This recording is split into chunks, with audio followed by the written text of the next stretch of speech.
Peace.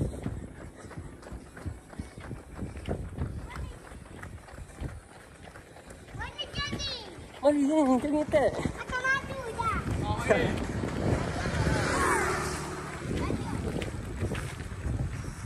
Agak ni nombor 2.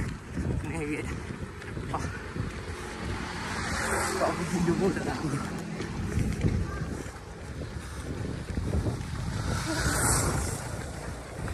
Biasalah. Mari. So alhamdulillah hari ni hanya buat 4.24 km je ataupun lebih. Okey lah itu sebab hari ni dah buat 10 kilo. So hari ni buat lari yang recovery. Tak laju tak apa, janji bergerak.